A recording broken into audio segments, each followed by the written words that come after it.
the middle of little did we know. I'm serious about mine. I'm so sincere. Now at last I have seen a judgment of Solomon.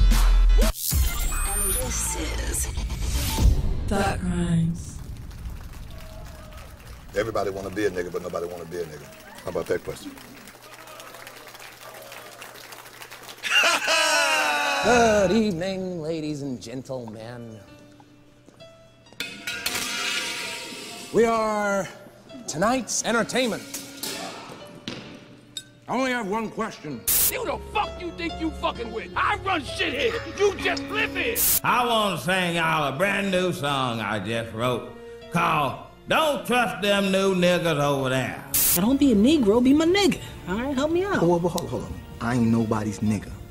Well, I mean, you somebody's nigga wearing this nigga top. Bitch ain't no legend. I'm the legend in this motherfucker. You can't be no legend and you 5 fucking years old. This motherfucker just called somebody a legend. Oh my. We'll do it live. No. We'll do it live. Fuck it.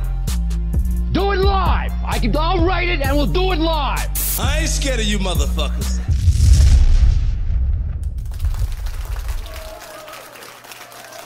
What business are you in?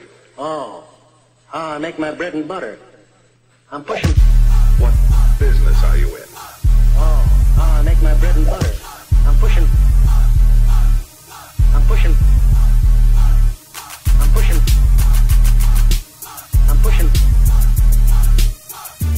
What business are you in?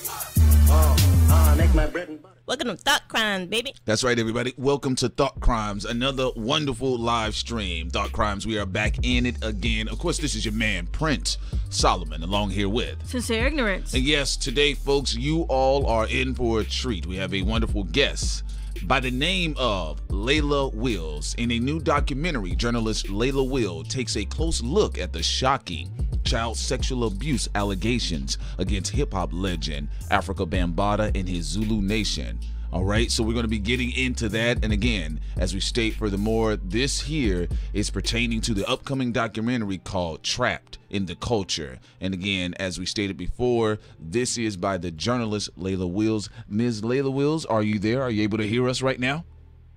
Yes, I am. Thank you for having me. All right, excellent. Also, by the way, as we continue, we just want to do a sound check with everybody in the chat room. Can you all hear Leila Wills' voice? Yes or no in the chat. Tell us how it's coming across, and then that way we can proceed with the conversation.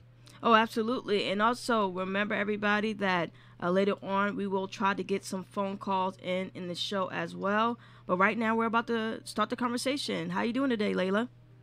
I'm doing good. And thank you again for having me. Great. This is a wonderful and joyous occasion for us because, you know, we had been hearing and noticing, doing research about the Afrika Bambaataa situation, and the story also broke by the likes of Star, and we saw with the likes of Doggy Diamonds as well, and then, of course, The Savage and Hassan Campbell coming forward with their stories as well. But Ms. Wills, could you briefly inform the public, because not everybody is privy to the Afrika Bambaataa situation, could you break that down about what exactly is taking place with, according to the people, one of hip-hop's legends? Well, I, along with the rest of a lot of the general public, in 2016 is when I heard about the allegations on Star's show, as you mentioned. And on his show, one of the alleged victims, Ronald Savage, had gone onto his show to say that he had been sexually abused as a minor by Afrika Bambaataa. Afrika Bambaataa, for anyone who doesn't know, is lauded as one of the 3 founding fathers of hip-hop, along with Grandmaster Flash and Kool Herc. So Star had Ron on for like 2 nights. I'm not sure if it was in a row or like that week, but two nights. And then he brought on Hassan Poppy Campbell, who told his story. This is how I found out about the allegations. And he made the same allegations that when he was about 12 or 13 years old, that Afrika Bambaataa had sexually abused him also. So once that broke, then a lot of research happened, and, you know, more victims started coming alleged victims started coming forward, and that's how I found out about it. I did a story on it And that's kind of how I got involved with the whole thing. Okay. You know, I'm sure you've met quite some resistance. And as you stated before, the Zulu Nation were prominent, or appropriately advertised as so, as being one of the prominent founding forces within hip-hop. Now, giving that origin, I'm sure, Ms. Wills, you ran into all types of fanaticism, people that are deniers, and then, of course, you have this whole stigma about black masculinity, vulnerability, and, you know, men coming forward and men not wanting to hear a prominent man, as they labeled him in the community, being accused of molesting little boys in 1980 or the 1980s. But how has that journey for you have been when it comes to bringing this information forward with this documentary? Yeah, I got all kinds of resistance, even from people who were on the peripheral, like us. We're all onlookers. None of us were there. We're not a victim. We can't say yay or nay. We're listening and taking it all in. And so people were like, why would you want to do a story like that? Like, why would you want to do something so disgusting like that? Then you have the, why are you trying to tear a black man down, and this organization that's done so much good? And they would have things to point to, good things about the Zulu Nation and initiatives that they have done through the years, and the important role they've played in certain aspects of hip hop. And then you have the from the Zulu Nation themselves. Let's put it on because the organization went through a split when these allegations came forward. There are different versions of the Zulu Nation. So the people that would be siding with Afrika Bambaataa, for the most part, they were silent when it came to me, except for a couple of them. But I didn't get like outright insults and death threats or things like that.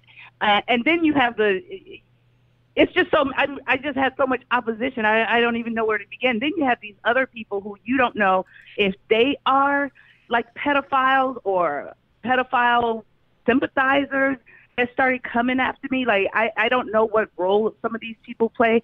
So yeah, I had a lot of resistance. And I think hip hop in general, when it came to, here's a supposed founding father, and not only do because we all found out, a lot of us in the public found out, that's when we found out Afrika Bambaataa was, what his associates say that he is actually gay. So then we didn't know that after years of hip hop. And then add on same-sex pedophilia, allegedly. So it was a lot to go through. So basically, you had a portion, of course not everybody, but you had a portion that were hiding behind pro-black rhetoric in a way to still try to attack you. A little bit similar to the surviving R. Kelly, where some people feel like, well, you're just tearing down a black man, but you're trying to save other black men and also black women.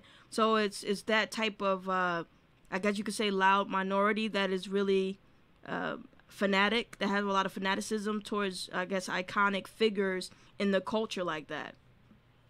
I do think so. And I think that we get confused where even if we have great men and organizations, and men and women, because women could be just as, charged with these things also. But it's kind of like they expect us now to, in 2019, to take a black person and their organization at all costs. So if they are doing crimes or, perpetrating crimes or harm onto others, I mean, most of the time those others are black as well, we're supposed to stay silent. And I just completely disagree. And they're trying to make R. Kelly, matter of fact, this is an article I'm working on, they're trying to make R. Kelly into some kind of revolutionary figure that we're all supposed to just back with no question. So I just don't agree with that stance. Yeah, I was looking at the stats, and it's pretty alarming. They said 52% of child prostitutes are actually black children, both male and female. And in this country in general, they say that statistically it's about 460,000 children that go missing each year. And they said in particular, black children are the least protected. Wow, that's alarming. And even in the case of child sex workers and things like that, these are things that I asked the therapists about, because people were actually telling me that I was being naive when it comes to young, kind of like what they're saying about the women in some of the women in R. Kelly's situation, where these underage people actually deliberately set out to, like if it was a club situation or something like that, to get the person with the fame and the money. So I was told I was being naive, that some of these people probably were coming on to Bambaataa in order to gain some kind of favor or not. So then the question becomes, the question that I posed was, so if a child, meaning someone underage, which could be all the way up until 16 in the state of New York, comes on to an adult, is that adult still a perpetrator? And the answer was yes. Like, even if a child, they still can't consent, even if they've been trained in that way. And the situation with child trafficking, those numbers are alarming. I didn't even have that data. That's scary. Yeah, you know what? The thing about it is that, one of the things pertaining to celebrity, and that's in any space, but especially if you're talking about the dire economic circumstances that was facing many black families, especially in the tri-state area during the 80s, you have economic depravity and its exploitation. A lot of times people try to put too many titles on a situation when it's simply a master and a slave relationship. So as you alluded to, Leila, what we've always come to find out is that people try to create a false sense of equality or equate the power dynamics between victim and the perpetrator when that's not necessarily the case. It is very interesting. But for you, in your journey as you continue to pull back the onion skin here layer by layer, what was it that you found that pretty much allowed for Afrika Bambaataa to operate as he did? What I found, and we'll keep saying allegedly because of, there's no court proceedings at this point. What I found was enablers and people who would look the other way, or people who may have suspicions but didn't say anything for one reason or another. And even as time went on, it's not even just the fact that someone wouldn't say anything or take that child under their wing and say, come on, let's get out of here, or what just happened to you, or tell me what's going on. Like, not only didn't anyone do that, they let it go on allegedly for years, throughout decades, according to some. And that's what allowed it, because I don't think he would have been able to, if he did it, I don't think he would have been able to without the consent of other adults in the situation, around it. Yes, absolutely. Well, now, of course, Sin and I, we're pretty much realistic and we're pragmatic. We have optimism and hope in the sense of the furtherment and the better of human behavior. But, Leila, some people might come at you. Oh, Leila, here you come, tearing down another black man. You must be a Me Tooist. What's going on? You must be a Me Too woman, right? Could you inform people about the timeline of the allegations coming out versus the timeline of the Me Too movement?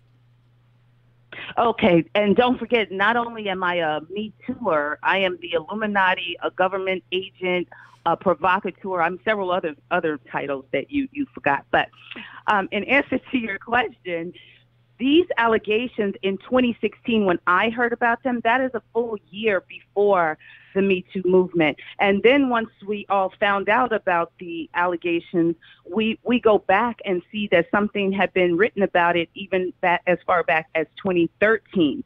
So all of these allegations were starting to surface. They were whispered in New York for years, and then they finally just bubbled to the surface in 2016, and other media picked up on it. It made it to the Daily News, Rolling Stone, Billboard. It made it all over the place in a year before the Me Too movement.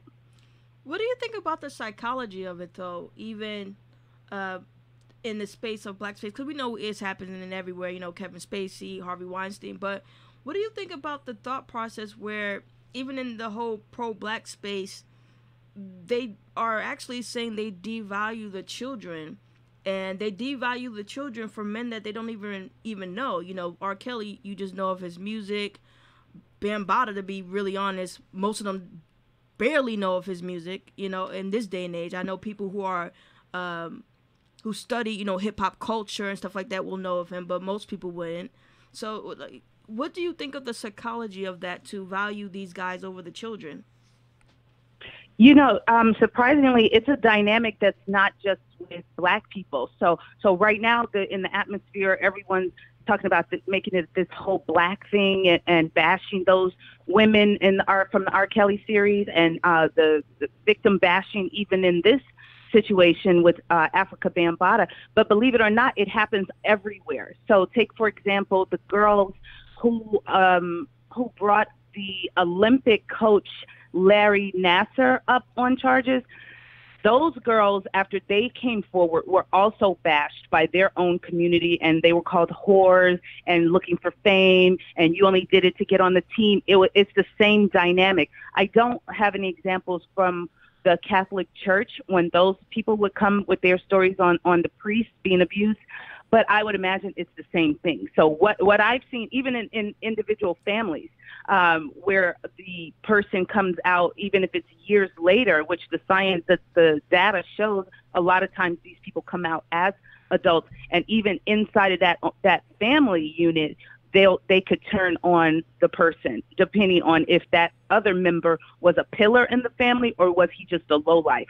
So the ones that are pillars, we hold up even higher. And I actually think it's a human dynamic that is going on there, where I'll take a line from Marcy Hamilton from Child USA, and her line is, "We protect adults and ignore the harm to children." And that's a great quote right there, because it's absolutely true. Child pornography is over $1 billion of a dark industry, along with even more money that comes in. I think 20 million when it comes to child sex trafficking, probably even more than that. So it is something that's pervasive in every culture, because if it wasn't, it wouldn't be such a huge industry that it is right now. And actually, the only reason why it harms black children the most out of any other group is because of the poverty issue that's also attached to it as well. It makes room. Yeah, and I think that our group, black people, a lot of things affect us worse because we are, economically and socially sometimes at the complete bottom of the totem pole. So we get affected a lot more than other protected groups. Yeah, you're absolutely right. And that's the situation that is always reoccurring, is economic and, in many cases, political disenfranchisement. Even though we have some wonderful brothers and sisters that are still pushing forward with that agenda politically for black people, instead of in their community, as well as we saw with Flint, Michigan.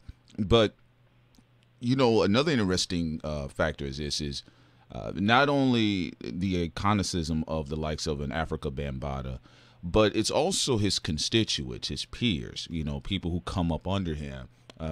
Again, for those people who had not been following the story, there was a moment where Afrika Bambaataa, this story was kind of being brought to the mainstream media, and he actually had one other outlet where he spoke to Fox News, an interesting choice.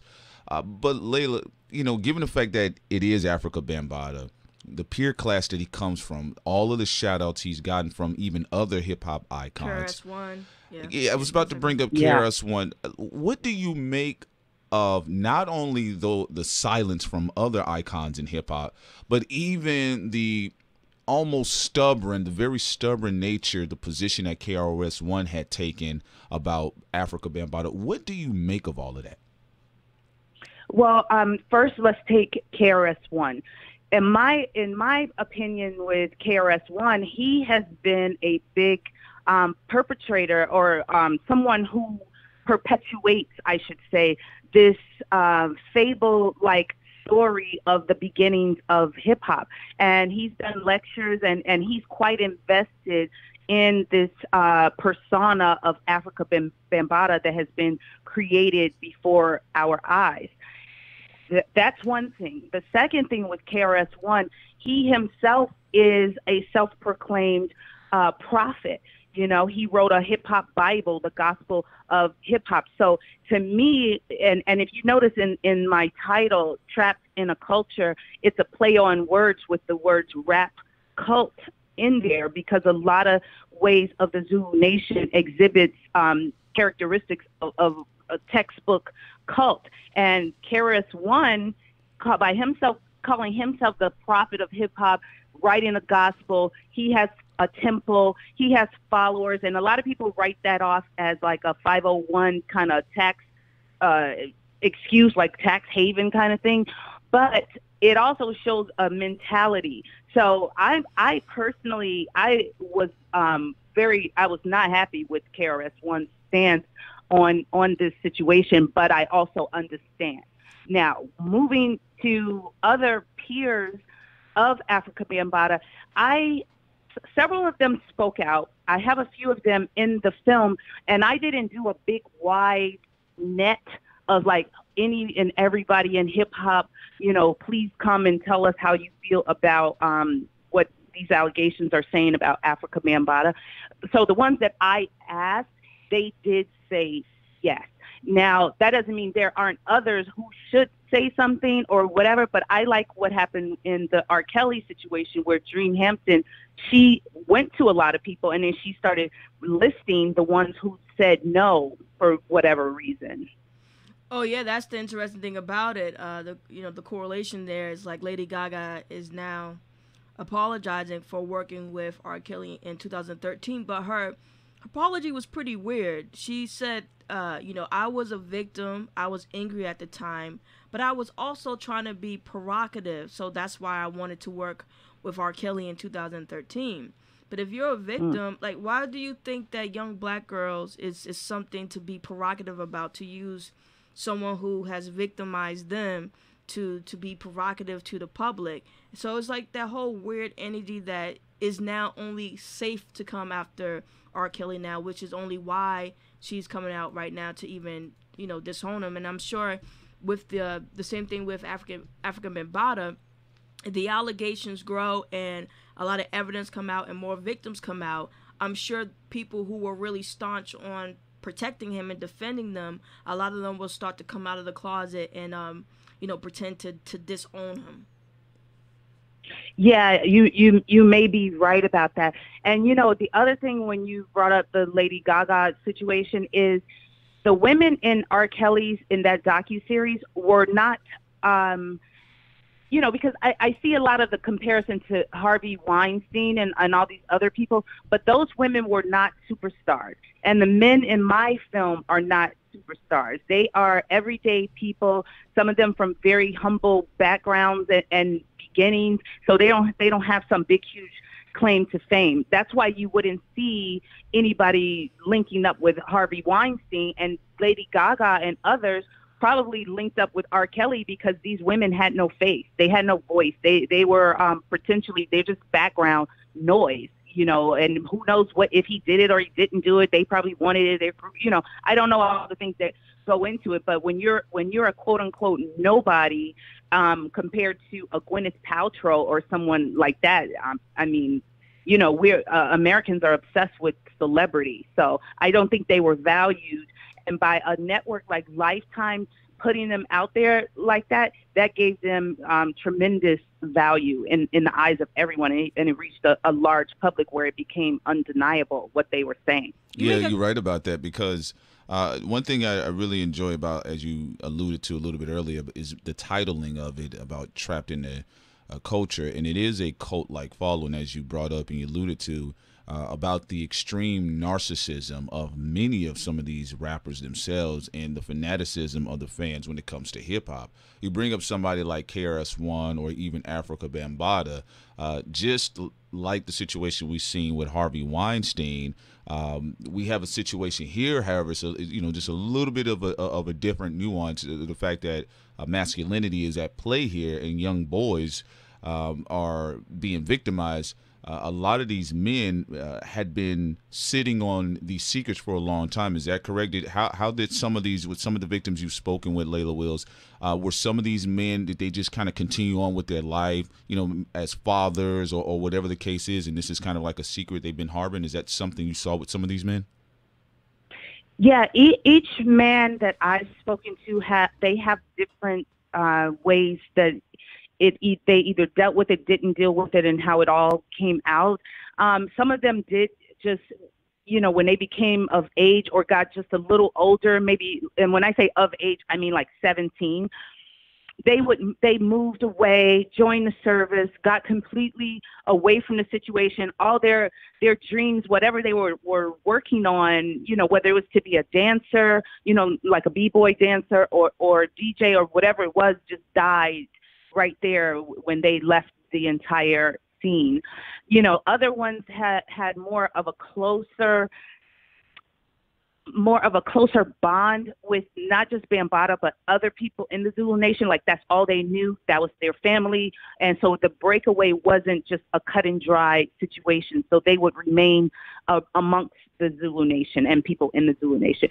But a lot of them displayed through the years some kind of, in my opinion, some kind of destructive behavior. And it could be self-destructive. And there are some that did overt, outside destructive behavior, meaning like upon others, trying to deal with what happened to them. And then you have what you always hear about with a lot of people that bury things inside, drug addiction, substance abuse, those kinds of things, problems with intimacy. And the reason why the statute of limitations, I just want to throw this in there, is so important is because victims need a lot of therapy, if that's the route that they're going to go, to try to, now it's not that therapy makes you get over it, but how do I manage this? How do I move on? And that financial cost is something that poor people can't afford. And so they walk around and our dysfunctions in our families become worse and different things like that. So that's why it's really important, I think, for the statute of limitations, because each individual deals with it in their own way. And so just because they came out with their story, which empowers, I think, to a certain degree, but it's not the end all be all, and they're not suddenly healed, and there may be damage in their lives now that they could try to clean up and pick up. It's just a complex situation that I didn't know anything about before I started doing this story. You're absolutely right, because people want the victims to be perfect. They think that they're going to have a nice white picket fence and they're going to just eloquently describe about what took place with them. A lot of people are carrying a lot of different emotional baggage based off of the trauma they suffered as children. So when people are trying to cross-examine some of these people, they're acting like these people are supposed to exhibit across the board what I guess is considered normal behavior or a normal displaying of their emotions, which is not going to happen because these people are suffering from trauma. And then on top of that, like what you previously stated, these people aren't Gwyneth Paltrow or Angelina Jolie, where they could just take Harvey Weinstein's company away from him and now he's going to trial. But most of the women that he victimized are women that have power right now. And unfortunately, with Afrika Bambaataa and R. Kelly, the situations in those two cases are victims that have no power, victims that, aren't in the limelight where they can possibly sway public opinion. Yeah, and they sat there for years and watching who they called their getting accolades through the years, being in books, documentaries. His record collection is at Cornell University, and all that's got to be traumatizing by itself. And then the victims always have there's usually a fear attached. Even the girls from the Olympics and others, no one's going to believe me. And then if you're a guy, it's like people are going to think I'm gay. If it's a homophobic atmosphere in which they're living or dealing, that adds a layer to it. All these things create these problems inside of us. It's like one trauma, in my opinion, on top of another. Yeah, you're absolutely right. And molestation does happen. I mean, it can happen by either way of a grown woman or a grown man. The dynamics that's a little bit different here is the fact that Afrika Bambaataa was a grown man taking advantage of little boys. There's been situations where, you hear stories and things and even experiences in my life and other people's lives as well, other young boys I've seen growing up, where if they were sexually assaulted, because that's what it is when an adult messes with a child, it's an assault. Even if it's in the space of, let's say, if it's an older woman, there's like there's a retarded cultural norm where they're saying they'll pat you on the back. Hey man, you're a big man now, right? You get a clap. There's like, yeah, little man got in there with an older woman. When it's a situation, and that's still pedophilia, but it's excused in the culture because of a misunderstanding of masculinity and when it comes to understanding sex as well. But we also, Leila, we get a situation here on the flip side, completely counter to that, is when it's a grown man and a little boy has been sexually assaulted, right? And because of the masculine energy, because rape is violence, period, all right? Molestation is violence, period, but the aggression of it as well. Many of these guys who are the victims of these grown men, when they get older, when they report it, even when we have situations where men have been raped in prison, there's a culture where, from the men, they're laughed at and saying, well, somebody took your booty hole, or, you got turned out, well, that's why you got raped, or quote unquote, you're a faggot, right? Even though it's been proven sexual orientation does not denote if somebody's, going to be having a higher propensity towards pedophilia behavior. But there's a situation, Leila, where you have these men, they have to grow up with this complex. And you said something a little bit earlier about the honoring of the predator. And again, this is all alleged. For those men who were sexually assaulted by Afrika Bambaataa, they still had to have had some love for hip hop, right? But within hip hop, I mean, when you listen to a Nas album, Bambaata's name comes up. When you listen to a Big L album, when you listen to all of these hip hop and rap albums, his name or people associated with him always come up. Did the victims tell you how were they able to cope with that? Or did they still have a love for hip hop in essence? I mean, how did that work with them? Well, I have this kind of a question would divide the people I talk to like straight down the middle. Mm-hmm. So I'll have those who love hip hop and still are a part of that entire dynamic, and then the other ones have left it completely alone. They don't want to hear it. They don't listen to it. Mm-hmm. It all disgusts them. Mm-hmm. Oh, so they completely. And you know what? Something that you said about the whole prison situation, mm-hmm. And even though people joke about how you were describing, and the prison culture got so bad that they actually, and prison officials seem to be ignoring that these rapes were actually even going on, and they had to do an initiative that got enacted into law across the United States about prison rape and trying to inform incarcerated people when they go into prison, what to expect, how to protect yourself. There are measures, that you can take if this happens to you, how to report it and things like that. But it's still a lot of work to be done on that end. But those inmates, they call therapists. There's therapists involved with these inmates to talk to, and they are just as humiliated and violated as women are in those situations when they're violently raped. I just want to say that. You know, that's also a good point where you, Leila, and Prince are talking about as well.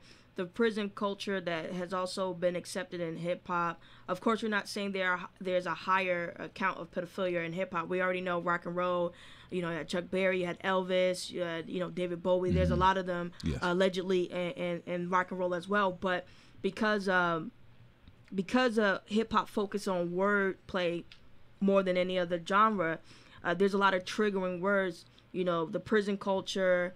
Some would say even rape culture, where if you talk about gang banging or gang rape, if you talk about somebody, you know, to suck your you know what, and different things like that could be triggering for a lot of victims who may have a love hate for the culture because of that. Yeah, you know, and I think that would be, you know, very interesting, you know, what Sin said, because, you know, Leila Wills, that's something I was thinking about.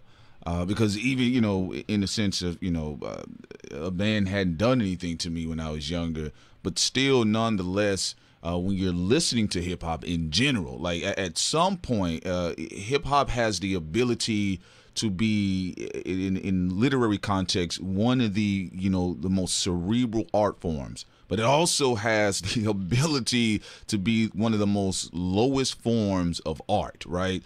And sometimes when you're ingesting a lot of this, even just casual listeners, they're like, oh, I had to take a break. You know, I don't want to hear it. Because when you're talking about these victims, it's on another level. Like when they're listening to a track by Biggie Smalls on What's Beef, and he talk about his right-hand man, quote unquote, fucking kids as a way to reinforce his Frank White persona as a gangster. Lil Wayne. Yeah, or even when Nas said it on Godson on Get Down about, you know, kids getting fucked in the ass and all this type of stuff. But he was almost kind of like romanticizing it in a sense of like how cool that is. You know, so I could only imagine, especially for those male victims who had not received therapy, Leila, because you're going to talk about this with the therapy. I can only imagine how jarring just ingesting that, even unconsciously, can that be for a victim of sexual assault, especially by a quote-unquote hip-hop pioneer. Yeah, and radio hip hop got to the point in Chicago where I would be like, okay, I just listened to that and I actually feel like I just got assaulted just listening to the lyrics, you know. So a lot of these guys are older than these young ones out here now who are kind of used to that music. So they still listen to other types of hip hop, but it's like don't get me started on the state of some of this music. But I wanted to say about when you described a boy and his first experience being with an older woman, and they give them DAP and all of that after that experience, and a lot of them set it up that way.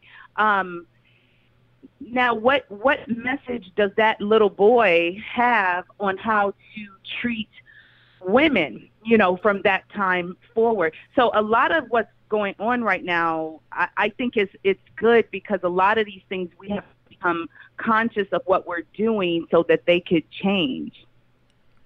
Is there something of a kind of a no-fly zone? Because Sin alluded to excellently early on about, you know, the protection of the like of Harvey Weinstein or an R. Kelly, and I know there's a difference in ethnicity, especially some of the detractors would try to say, well, you know, you didn't go after the white guy, all throwing out the fact that they're all part of the same circle on different levels. It's all interconnected. In fact, they're more family than they are different.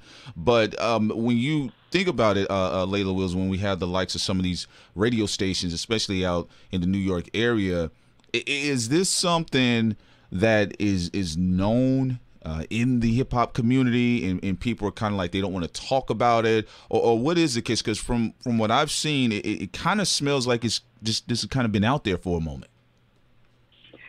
From what I'm getting, my experiences, everybody knows in hip hop. I will come across members of the general public who don't know, but any industry people, I have not come across anyone who had not heard the allegations. It went everywhere in hip hop. I've not come across anyone who doesn't know about it.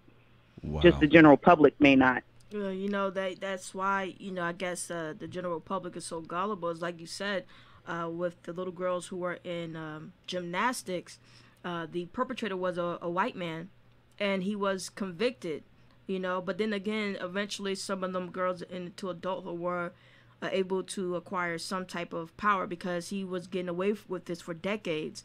And it's the same thing with, you know, Harvey Weinstein. Yes, some of the actresses were unknown maybe when he initiated, you know, the victimizing, but they were able to acquire power, which is why he's getting caught right now.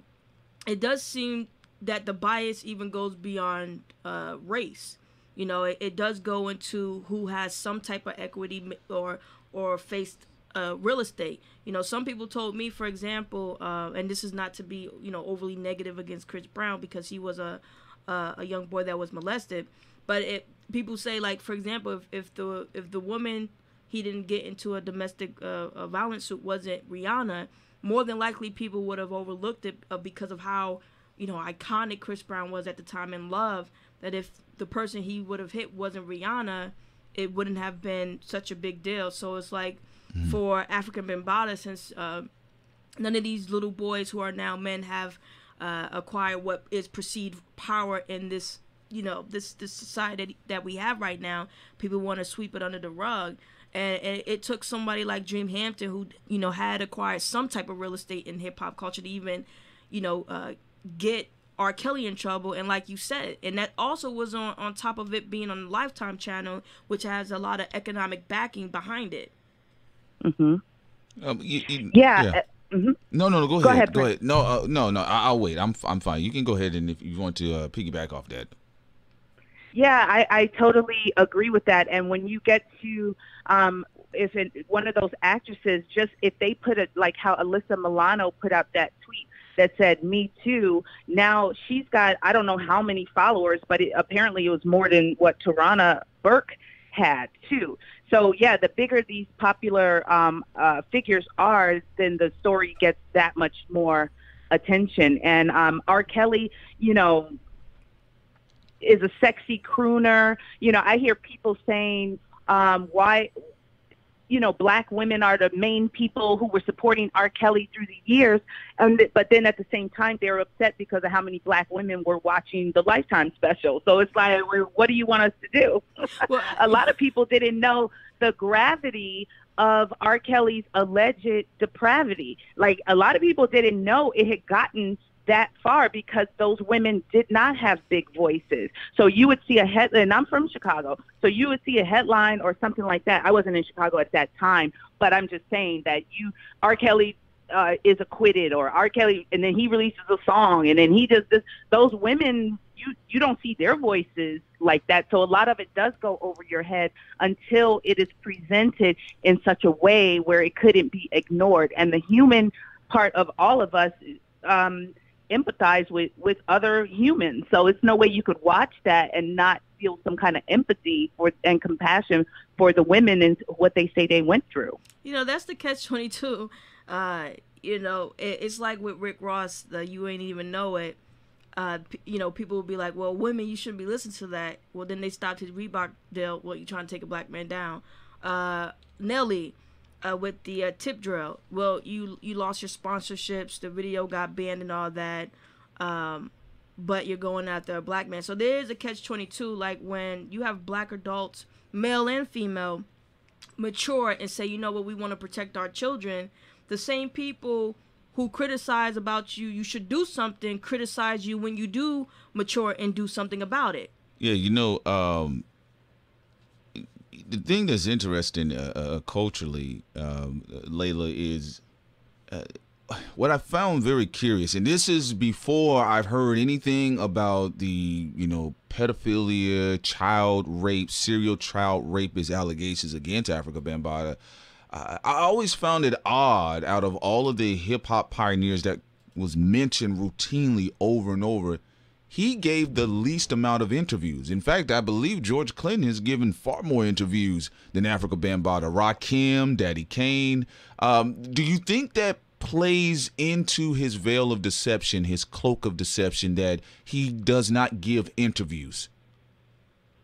Well, I think that he gave them strategically. Like you said, he didn't do a lot. He did some in hip hop, but Afrika Bambaataa seemed to have most of his time dedicated to building his organization.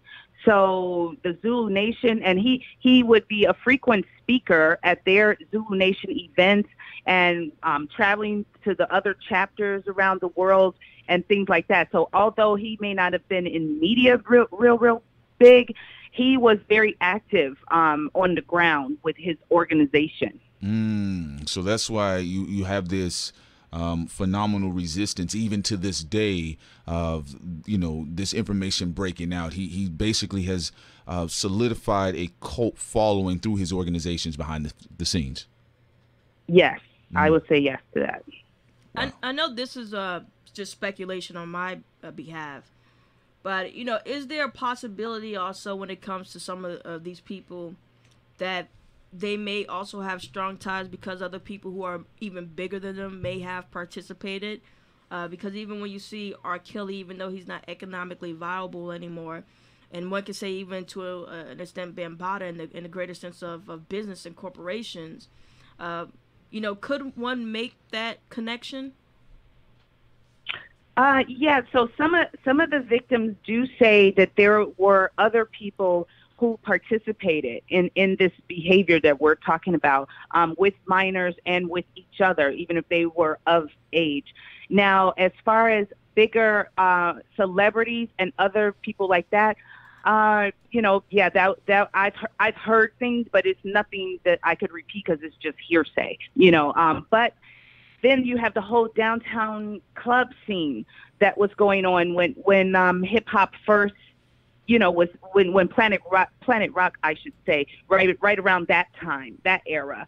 And a lot of things were going on down in those clubs. And some of those clubs actually shared, there would be a hip hop party in this room and then disco in another room. So it was a lot of intermixing with some people who would be like gay or the punk rockers and then hip hoppers and all of that kind of stuff. So I'm of the opinion that I wouldn't be surprised by anything that I found out.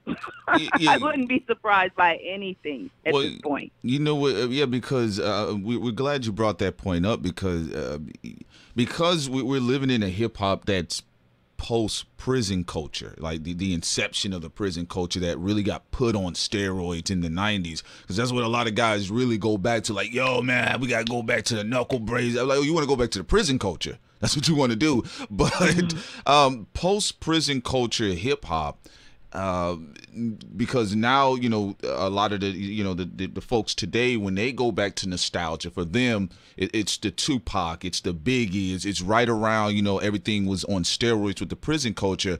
But before that, it was very much so, like you stated, intermingled with the disco scene. A lot of gay people, straight people, bisexual people partied together. They did drugs together. They had all these types of parties. The Clash.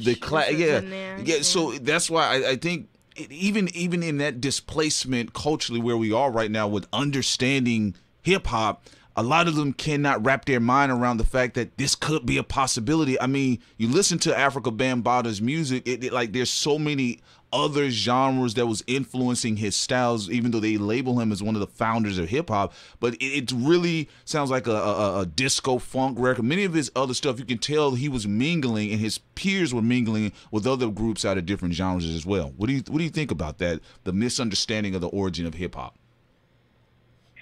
Yeah, I totally agree, because that reality didn't become real for me until I started doing this story. Because me personally, yeah, my how you said when people do nostalgia and what era they go back to, and my era is the Rakims of the world, that in that time period, Diggable Planets, all that stuff there. So the origins of hip hop and their importance is something that I just became like important to me over the past few years. It wasn't something I ever just delved into. Like I make no illusions or try to act like I'm the queen of hip hop, this, that, and the other. Like the story was about these men who had come out with these allegations. So, and when it comes to hip hop, I'm just a fan like everybody else. So yeah, once as a woman and you've listened to different versions of hip hop through the years, and to find out that this is a possibility of the beginning, it's like, well, what do you guys say now? Like, where's my microphone? Like, what do you people, hip hop heads, say now about this? You know, the crazy thing is, it really seems like the public have a lot of fear.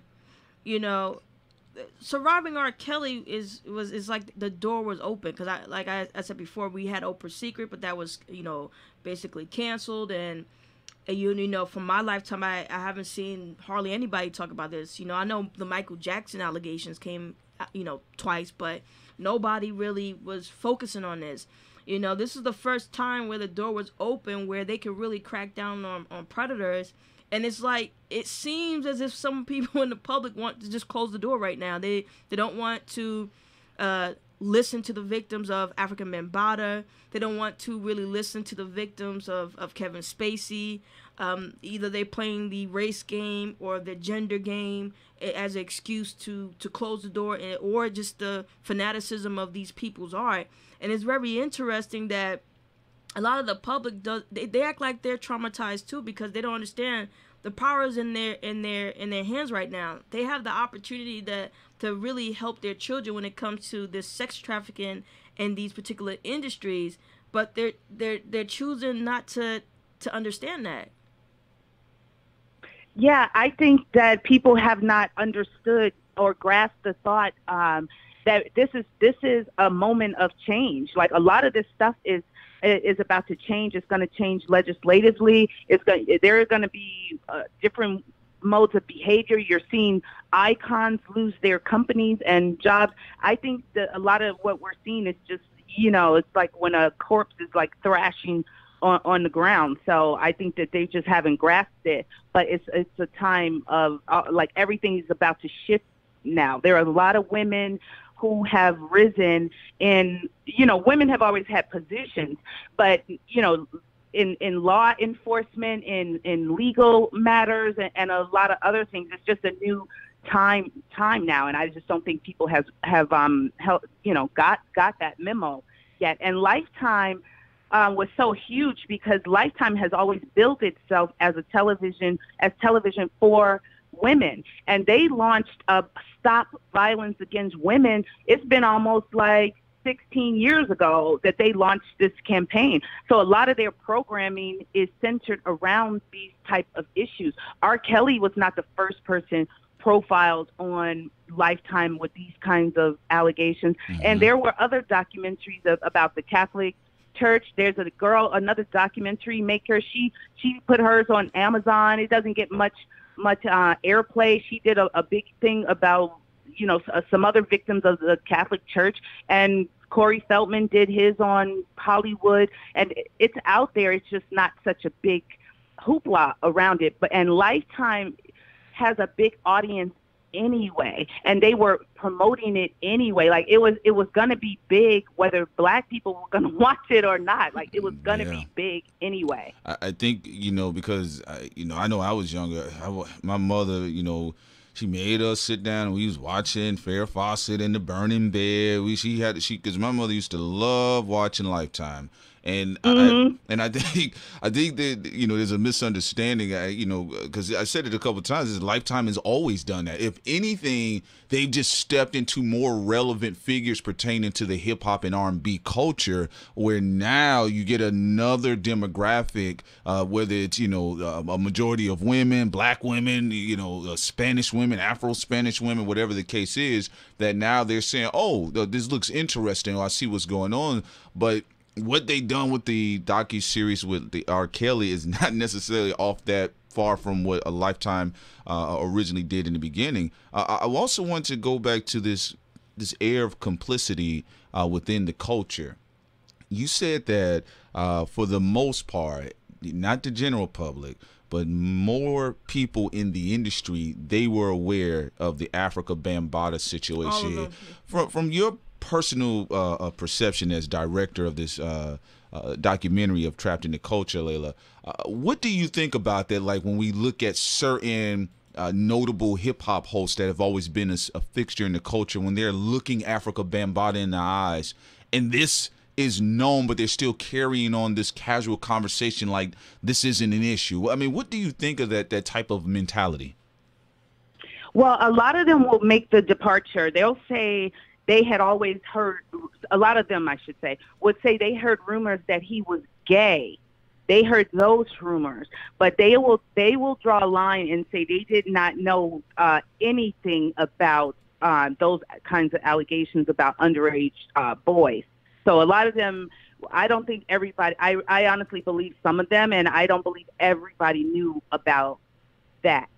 But the people in the Zulu Nation, in his inner circle, and in Bronx River Projects, where he's from, and all that, that's where I believe the people knew about it. His peers in that area, but maybe not people in hip hop, because you got to imagine these guys are coming in from all over the place. They all have show schedules, and I don't think any of them were like, staying with Bambaataa and like kicking it with him day in and day out, as people his own security would be and his own organization would be. But again, I could be naive too on that. When it comes to some of these commentators that are on social media that are supposed to be influencers of the culture, do you think this is just a misunderstanding with them when they, keep perpetuating lies? Like, for example, when they said surviving R. Kelly docu-series were created by white women when it was actually created by black women, or where some people come after you. Do you think it's a misunderstanding because it just wasn't, well read on all the documentaries out on the Catholic Church, on Sinead O'Connor when she lost her career, on SNL when she ripped up the picture of the Pope? You have so many people who've always talked to these people. You even have some white guys who've been convicted, a part of Me Too, like what you talked about with the coach of the American gymnastic team. Do you think it's more ignorance, or do you think it's more devilish? I think it's, I do think it's being just self-defensive, just being very defensive and protective of the race, but may not have all the facts. Because the woman who in the docuseries, I want to say Olinke, I don't want to mispronounce her name. She started the Mute R. Kelly movement, and in the film, she said it out of her own mouth in the film. She said, we black people were looking at us like, yeah, whatever. We would show up at his concerts. We tried to get a petition over here. We tried to do it, and black people weren't giving them the time of day. And then once these other higher profile women came on board, that's what started giving them this push, meaning like more people started finding out about their movement because these people had bigger profiles. So I don't think that it was a strategic assault on R. Kelly by white people. I just don't think that. I think that we have a face, we have a name, we have a woman who started the Mute R. Kelly. She was sitting right there and said black people were not, as a whole, weren't giving her the time of day until she got some gasoline in her tank from all the rest of these people. Yeah, I could see that because, I mean, to be honest with you, as messed up as it is, that's really just human nature, and humans always, on some level, will recognize power, and of course we know strength is in numbers. So when the sister got going and she had a wave behind her, then more people paid attention. As we're seeing right now with the likes of you, Leila Wills, what you're doing with Trapped in the Culture, you're getting more steam behind what you're doing, even though you're always going to have resistance. That happens all the time with people, especially when you're trying to break a taboo norm that has been taking place for quite some time. And some of the people have alluded to the likes of Hassan Campbell and Ronald Savage. Were there any other victims besides those two brothers? Because we understand they've come forward bravely, even though they were, outside of people being shocked, I was paying attention. Just as men, they were just crucified by the hip hop culture, the rap culture. It was just this whole thing about, pedophilia and a misunderstanding of sexual orientation versus sexual deviancy and depravancy. But outside of those two guys that came forward, were the other guys comfortable coming forward, having their name out there like Ronald Savage and Hassan Campbell? Yeah, I have several other and alleged victims in the film, and no, all of them all of them are not comfortable with having their identities out there for a lot of reasons. It's not just because of possible public backlash, but a lot of them, like I said, have moved on from the entire situation. They don't want that on them as an identity as they continue with their private lives that they've been living over these past few years. I would say that it has been difficult just looking at the whole thing, even what's happening to some of the women from the Lifetime series and the backlash that they are getting. It's been very painful to watch. Yeah, and of course, we have like fanaticism. I mean, for God's sakes, people are following people's statuses, some of these celebrities. So, we can only imagine. We see some of the victims, as you stated with the surviving R. Kelly situation. Now, because they watched, then they digested, and now people are kind of going to their default. Some people are saying, hey, man, I'm done with R. Kelly. Like you said earlier, Leila Wills, some people didn't know to the extreme of what R. Kelly had been doing, and they're like, I can't play his music. I don't want to see his face. Some people actually go in the defensive, and they're like, well, let's fact check the victims. Let's start going through, and now we have YouTube, we have all these social media outlets. People can kind of spew their hatred towards the victims directly is what we're seeing. And we also see that on the other side of the game with Afrika Bambaataa, some of these victims who've come forward, again, allegedly, that of Afrika Bambaataa, they're being trolled on social media. People are just making fun of them at all times. What do you think of that shift in the quote-unquote victim shaming culture now that it's on this high-tech steroids with social media?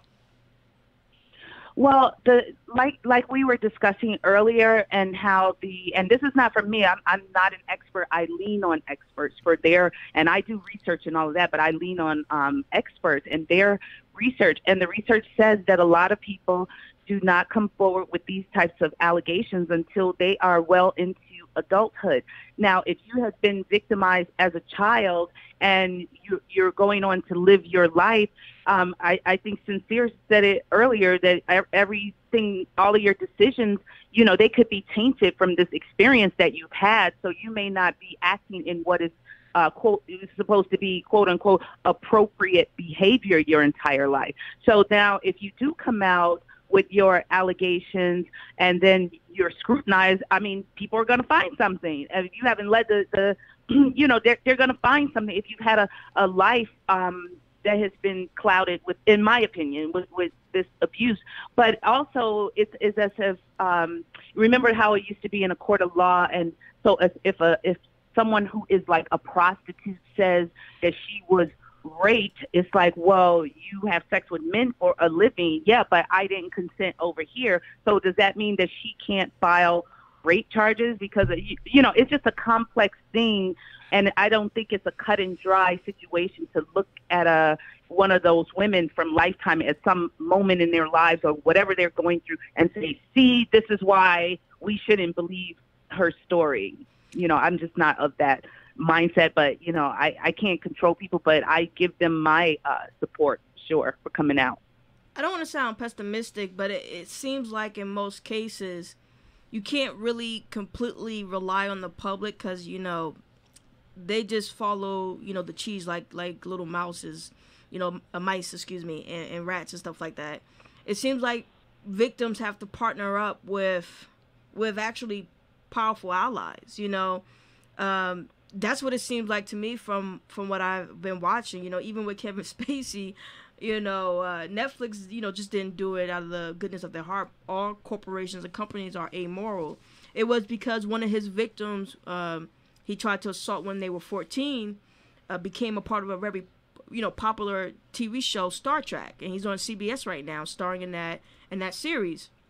So when he heard of the allegations and he spoke out, that's when things start to really stick. And actually, that's where everything blew up on Kevin Spacey, because then he said, I'm this, I'm that, I apologize. He tried to say he was gay when he came out. He tried to say he was gay. It was drunkard behavior. When you look at, like we already talked about Survivor R. Kelly, they connected to Lifetime, Dream Hampton, John Legend co-signed it. So it seems like when it comes to these allegations that a lot of times also turn out to be true, it seems like it's really important for these victims to find powerful allies that will believe them, not just the public who's easily swayed. Yeah, I think I completely agree with you on that, because I'm looking at my situation, and I was out there just like dangling on a limb, like, hi, I'm doing this documentary, can somebody please help, kind of thing. Now, as soon as someone picks me up, if it's the wrong kind of person or wrong kind of group, then I'll be every name in the book. But then, you know, if you are with powerful allies, then you can get things done. And the public, what you see in the public is that all the posts and reposts are all media stories. Like, that's all they're reacting to media stories. So yeah, they are swayed, and that's the power of media. So that doesn't really surprise me, but I think that's a great idea for people who say these things happen to them to align themselves with other groups. And there are a lot of them serving different kinds of initiatives, you know, whether it's just the legislation, whether it's the healing and empowerment, there are several, and I have several of those kinds of people in the documentary also. But yeah, I agree. I think that's a great idea. Because I'm sorry, Princess, you want to say something? Oh yeah, you can go ahead and finish your point. I'm just going to put another example, like NBA, we see a lot of the star players like Steph Curry, LeBron James, they starting to get more equity and more power in that sport. And you see the commissioner and stuff, they cater more now to black players than ever before, because a lot of these guys are building up a lot of power and a lot of equity.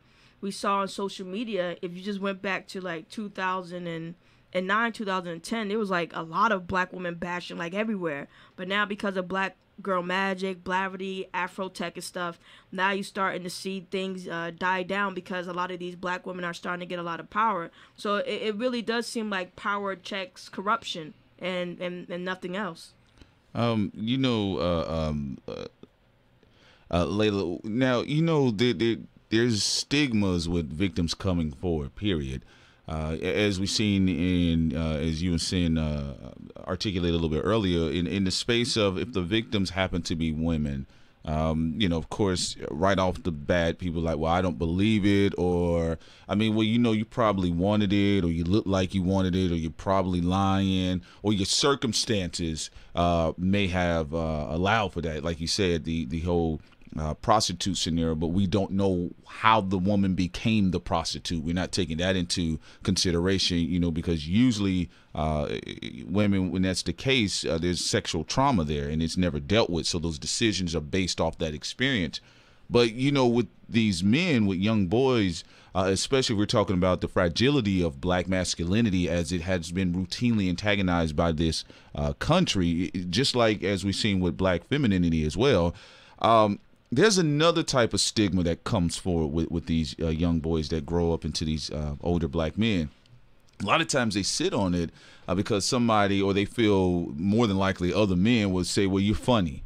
Oh, somebody took your booty hole, that means you're gay, or whatever the case is. So they really sit on that for a moment, because there were guys I knew that were molested by other men, and they said that was something that was a repressing memory for them, the fact that they were wrestling with their masculinity as black men, and then also having to deal with a culture that overall has been antagonistic towards that energy, not only through Eurocentric standards, but also even from within the culture. You know how it is when black men, the hip hop, the hyper masculinity, all of that.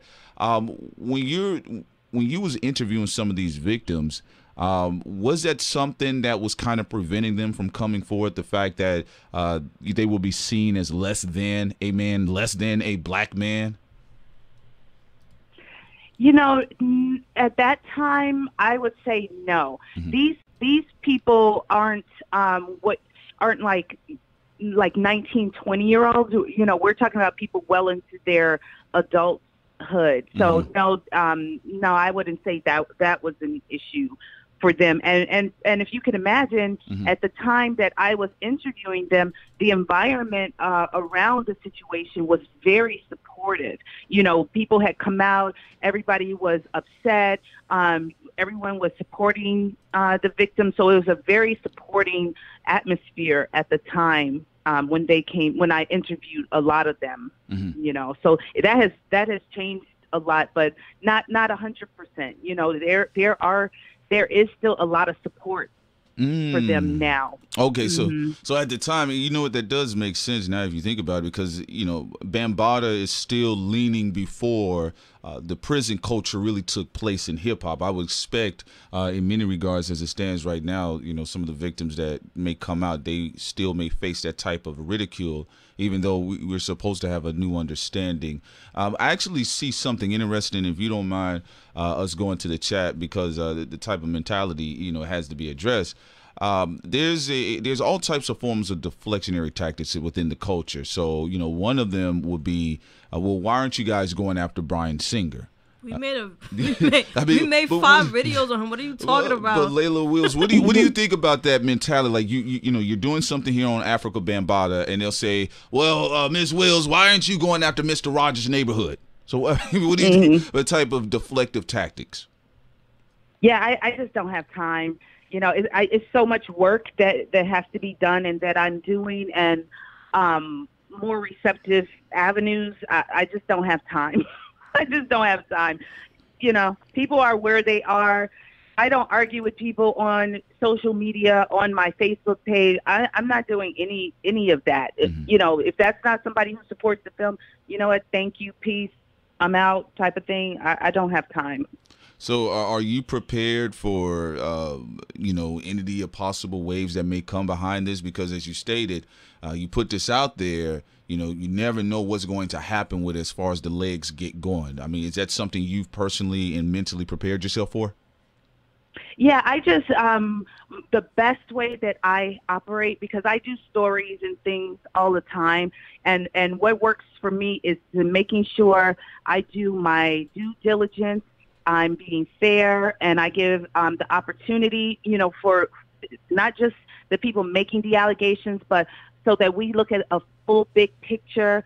The door is open to Afrika Bambaataa and to KRS-One. I've not heard back from either one of them, and they are more than welcome to come in and tell their side of the story. And as long as I put out a piece that I can defend and know that I did the best that I could, I'm good. You know, I'll be okay, I think. Is there anything? I expect backlash because of just the subject matter, and these are sensitive issues. I know even the issue of quote unquote tearing down a black man and our organizations. I know how important our organizations and institutions are. I know how important even the people who are disagreeing with the R. Kelly movement, a lot of those guys as protectors of the community, like I know how important they are. Like I get it completely, but when we're talking about children, we're not just gonna go on. We're not just gonna say okay. We're not gonna say anything. We're just not gonna do that. Yeah, that's the crazy thing about it is we're talking about children here. Like it's crazy. Like you defending a possible deviant, a predator, over children. But I also wanted to ask you, Leila, what do you need for this documentary, Trapped in a Culture, to work, to go through?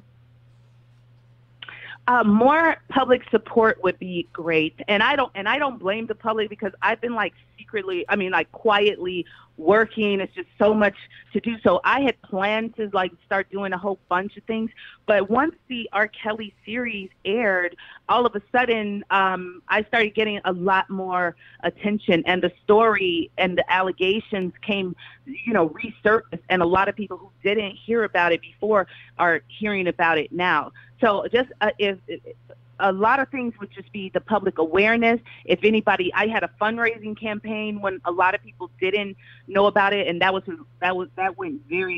it was very bleak. So if anybody wanted to donate to the film, and I have videos on YouTube, there's a website, trappedinaculture.com. There's a lot of things that are out there. I have a newspaper in Chicago, metropolisnewspaper.com. It's a lot of stuff out there.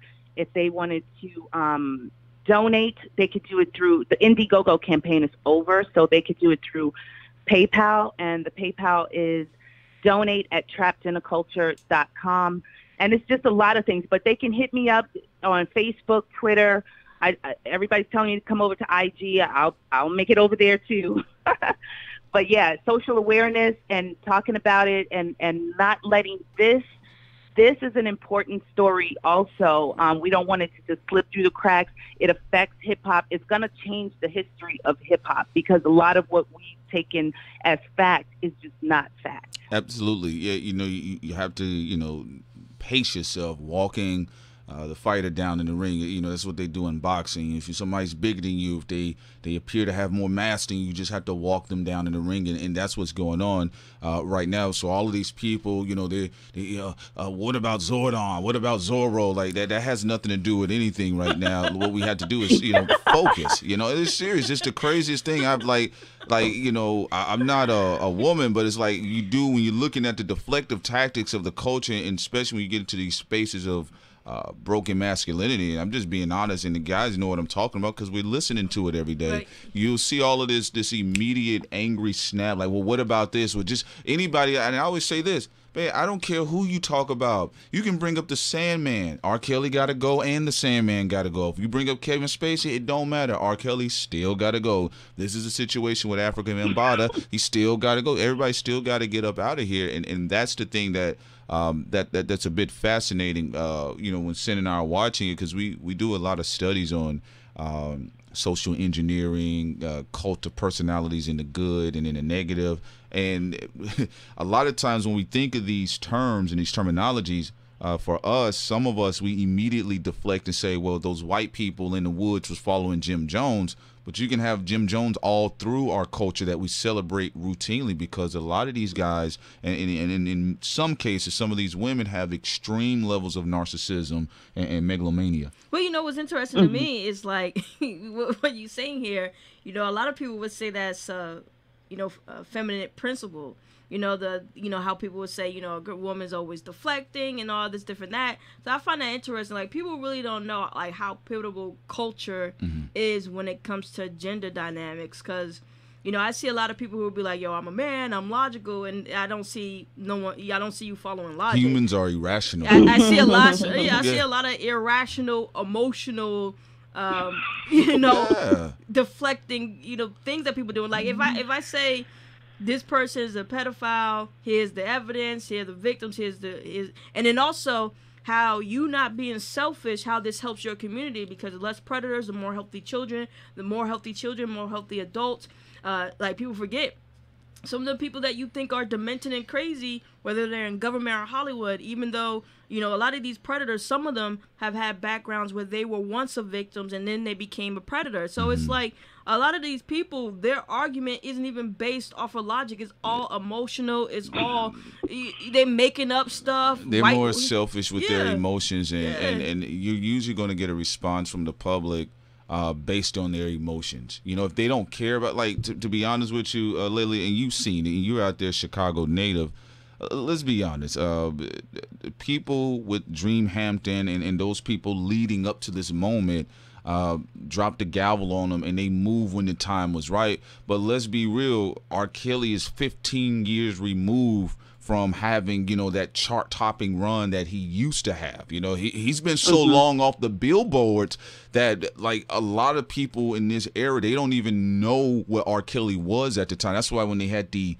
docuseries, he had a 16% spike in streaming, but that was because people of a newer generation didn't know who the hell R. Kelly was. They went to go listen to it. Was he really talking about? Roland Martin discovered that. He said that it was just young people just trying to figure out who he was. Yeah, so it's something. Yeah, and that was the whole case about it. It was really just people trying to figure out who he was. But in this case here with Afrika Bambaataa, it's what he had, like, one or two big songs. It was just two. Yeah, like, because Sin keeps having to remind me that it was two. All I keep thinking about was the Planet Rock. It was. Me too. I only think about Planet Rock too, honestly. Yeah. It was that looking for the perfect beat. That was his second one. Yeah, so I mean, that's the thing about it, and that's what we're saying here. But what we're going to make sure we do is be of any type of assistance in this, because anything we can do, these guys' stories have to get out, and especially understanding what we see when it comes to sexual orientation, and then when we see to the sexual dysfunctionality, like there's clearly a difference there. And I think especially in rap music, because there's a misunderstanding of sexuality in rap music in the heterosexual sense. So when it comes to like sexual degeneracy in the sense of molesting children, they have a complete misunderstanding, So a lot of these guys, especially out of this kind of Zulu-ish, the return to the Mecca and all this type of stuff. A lot of them, they think like, gay people are all pedophiles. What did you think about it? Did you run into any of that type of a backlash? Because you say you got some minor backlash or some kickback. Is it usually from that type of mindset with people having a misunderstanding exactly how pedophiles work? Not yet on that end, because the film is not out yet, and I haven't done a ton of press on it, so that may come later. So no, I haven't had that kind of pushback. The main pushback with me is just why am I doing it in the first place, and then a lot of the like what's Sincere, how she described it earlier, some of the critiquing under the mask of tearing down the black man and that kind of thing. So no, I don't have those kind. We do deal with that in the film, those kinds of issues, because that's what comes up in this. It's not an R. Kelly with all these different women. This is a situation where it's same-sex allegations. So yeah, a lot of that comes up. Yeah. Well, I mean, again, we're going to be as supportive as possible. And as you hear here, folks, Leila Wills says, no, I'm not here to tear down the black man. And I always find that interesting, too, because I always say you have to be careful who you associate your identity with. So, like, when I see somebody shoot, like when they shoot R. Kelly in the knees, that ain't got nothing to do with me. You know what I'm saying? When they shoot Afrika Bambaataa in the knees, he ain't got nothing to do with me. You know what I'm saying? All I'm just saying, like, for some of the people that are defensive and saying this thing about a black man, you got to be careful who you associate your identity with publicly. And let's just be blatant with it. They was getting mad at us because they'd come to us, he a brother. He's like, whose brother? He ain't my brother. Nah. I don't know what the fuck you talking about. I don't hang around with alleged pedophiles. I don't hang around with those kind of people. Subconsciously, though, they might be attesting to what goes on in many of our families, where the pedophile still gets to come around and it's okay. Like we you know what I'm saying? Let's just not keep bringing it up, man. Like, let's just move forward. Let's just have some barbecue. Let's just step in the name of love. Yeah, or like, he'll only be here for a couple hours, honey. Just come down and eat, type of thing. Yeah. Are we going to be able to accept any calls? I know some people are going to get mad, but since Skype wasn't working, because we were speaking to Leila on Google, because Skype, they updated their software and it's just a mess, and we have to organize it. But we definitely going to have Leila back anyway, where people could call in and ask questions. Yeah, absolutely. I mean, we could take a couple of questions in the chat room, though. Yeah, let's go ahead, y'all. And we got, look, like we still got Noor in there. He says, Prince, you're still on your feminist bullshit. Well, I would say this, player. First of all, you have to excuse him, Leila. He's a UK. He's a UK Somalian thin-nosed black man whose card was revoked. So he tried to. He can't quite get here. He's trying to get to Minnesota, but he couldn't. But we do have to be real about having a balanced dynamic in our society, because even though these allegations came before the likes of a Me Too or Time's Up, they were going unheard, like, because we covered a lot of this stuff early on when we were starting to read about stuff, and it floated up a little bit, then people became defensive, then they let it go, and because of the atmosphere of what a lot of the ladies, specifically black women, are creating online, it allows for this to be disseminated and passed on more so and more so people got to understand that's how movements work. Sometimes things are floating around, but the movement can come through and put it on steroids. Also, we're waiting for the questions in the chat. If you have a question for Leila, let us know, and we'll let her know about your question. Absolutely.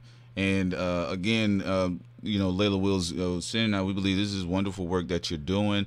What about some of the support in media, some of the other individuals in media? Have they reached out to you? Yeah, Star has been very supportive. I have some other media people, like I said, I haven't done a ton of media either. And Dave Wedge from Vice magazine, and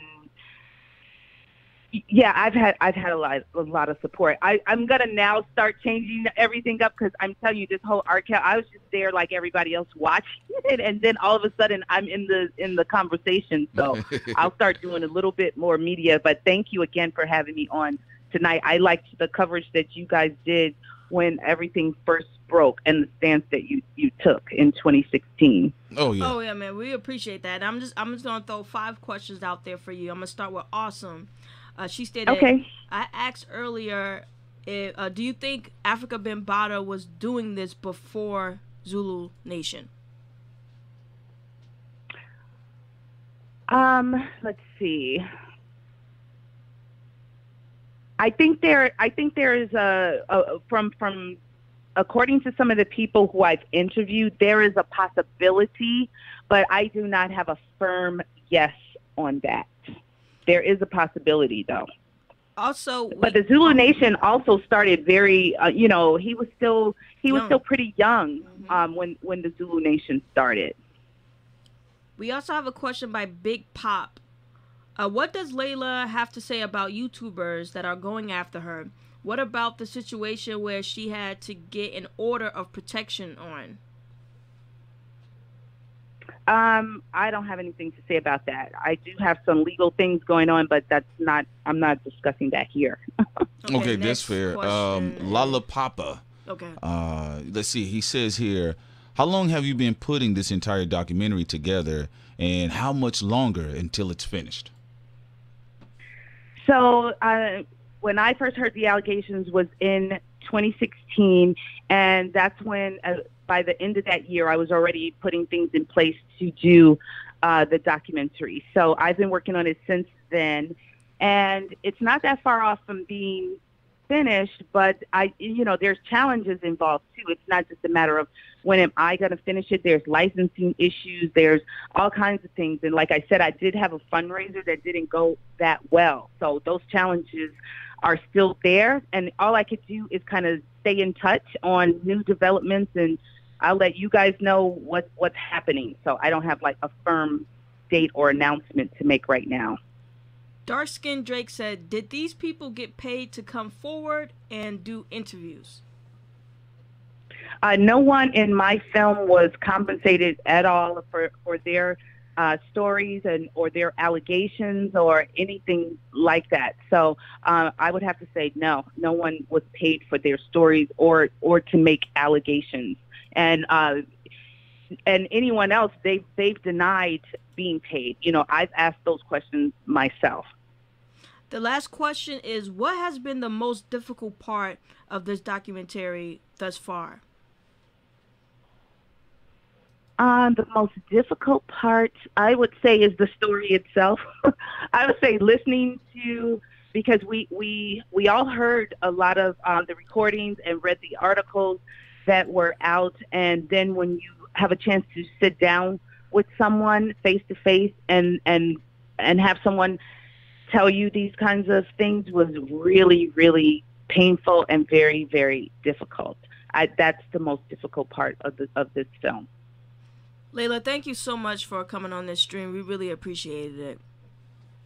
Thank you. I enjoyed it a lot. I really appreciate you having me. Thank you so much. And before you go, real quick, can you let everybody know where they can find your social media accounts and also your website? Yeah, so the website is trappedinaculture.com. Anything is under Trapped in the Culture, Twitter, Facebook, all of that. And then mine is Leila Wills, LeilaWills. So Leila Wills 11 is Facebook, and Leila Wills _ is Twitter. And Leila Wills on YouTube, too. I have some videos up. All right, this has been great. Again, Leila Wills, director in the now processing documentary, the expose of Trapped in a Culture, and it will be taking a look into some of the stories and allegations surrounding what has been labeled as a hip-hop icon, Afrika Bambaataa. So again, Leila, as we stated before, if we can be of any assistance, you know where to reach us. We definitely appreciate this information, and it is very important for this type of information to get out there for those victims who also may be suffering in silence as well. Okay, I thank you again. I appreciate it. All right, we can give her a round of applause. Let's give her a round of applause. We do appreciate it so much, folks. And again, thank you all for tuning in to this very special live stream. Hey, if y'all have been following us as of recently, you know it's been very hectic and turbulent, but that's just what it is when you decide to do what you got to do. You know, so, there we go. Creepy music. Again, and we're so happy, Leila, that you came on. Again, you're welcome on the show anytime. We're gonna probably talk to Leila again a little bit later on today or maybe tomorrow.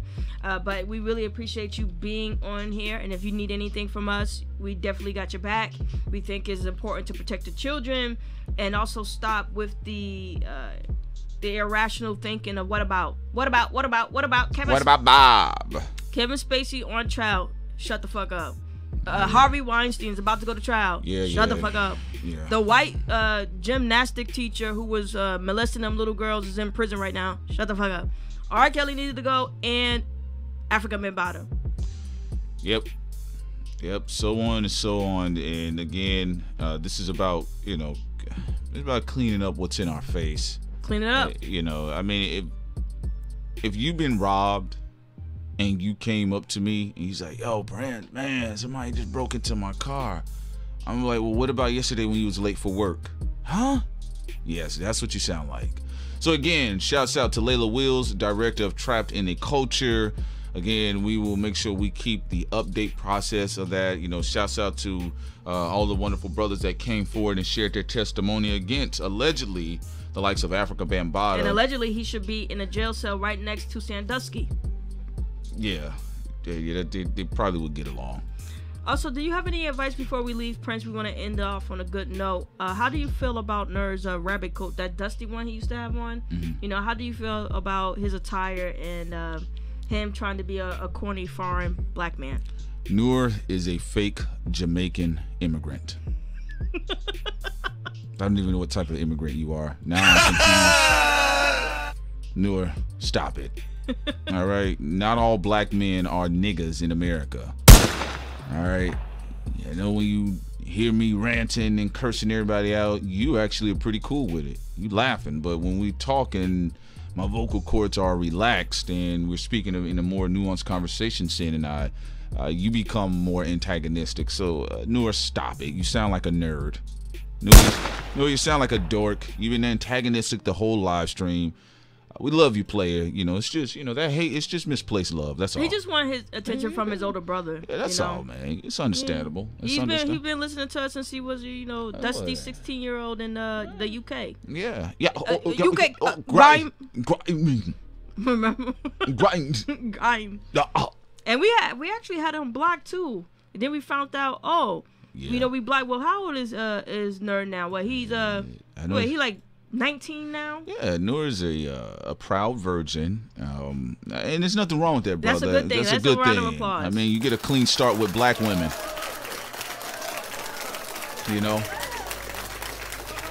As a young virgin man, a young mature virgin man, I mean, I think any sensible black woman would like to start a fresh start with you. Yeah, you know what I'm saying? And mature virgin Riley isn't here because they usually they are meant for each other. Y'all are. He said he's 20 now. Oh, boo boo gaga. So your brain is not all that developed yet. Boo boo gaga. He's 20 now. Nor be comfortable with acting like a normal black person, sir. Yeah, please. Please, like all of this cutting up. You the only one in the comment section. The whole time we got this sister on the air with this wonderful information. You being immature. You're a bitch. Back your femininity. I'm a real UK nigga. I agree, Taylor. Being a virgin does mean you have discipline. That's why Ner and Raleigh should stop faking the funk. Be who you are. It's okay to be an L7. Be who you are, man. Shoot, you better be a square. Shoot, ain't nothing like going to sit down listening to some. Right now we on some listening to hip hop, instrumentals, jazz, and classical music. Yeah, we don't want to hear nobody's voices right now. Yeah, except for Nina Simone. You know, I listen to Nina Simone or Nancy Wilson. Yeah, you know, I just I don't want to hear about nobody telling somebody suck whatever. I'm tired of that right now. But Noor, be comfortable with you. You know what, Noor? We gonna open my. Shouts out to Open my brethren from another world. Open Mind, I think we need to have Noor on for the next episode of No Sim Zone, along with G Granville. Yeah, you got to teach him some discipline and respect. Yeah, we're going to have Noor on. Noor, you're going to come on for the next episode of No Sim Zone. Now, because you speak broken English, we will have a translator on deck. All right? So, again, we're going to have Noor to come on for No Sim Zone. Noor, are you interested in that? I might even get King Hebrew on there too. You know what I'm saying? We need to have that energy on there. Because Noor, you've been cutting up. Now we talking about Afrika Bambaataa allegedly in these sexual serial assaults against children, and the fact that these little boys were snuffed out when they were younger and they've grown up into adult men, and they're still having intimacy issues, psychological issues. There's a lot of things that's going on with them. And you just cutting up in the comment section, Noor. Now you no longer write it in caps because the attention is on you now. And also Sonia Ross, who's also a MVP on Thought Crimes. We definitely going to be coming together soon for another live stream because a lot of people need it. They need Sonia Ross and her wisdom. Lord bless them. Lord bless them. Will the blessed oil of Sonia Ross be placed on the foreheads of the ignorant? All right, everybody, we really enjoyed this live stream. And again, one more round of applause for Leila. Look out for Trapped in the Culture. Yes. Again, Leila Wills, Trapped in the Culture. It will be out soon. Absolutely. We appreciate you. So need the support and donation. Hey, can we speak to that? Shouts out to all the sisters, stepping forward with their cameras. Oh yeah. Don't no more about what about you didn't say nothing about well, people did say stuff about R. Kelly 20 years ago. But everybody was R. Kelly's biggest supporter before the allegations were proven to be true. Now if you're stepping in the lane of love still out of spite, you are co-signing pedophilia and you are co-signing a predator. Same thing with the allegations with Afrika Bambaataa, and you already know why we say allegations. So again, everybody, we love you, we appreciate you, and we are out. Peace. Let's get ready to rumble! Put some respect on my name. Put some respect on my name. Put some respect on my name.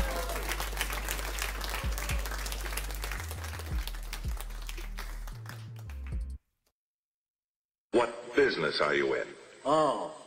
I make my bread and butter. I'm pushing. What business are you in? I make my bread and butter. I'm pushing.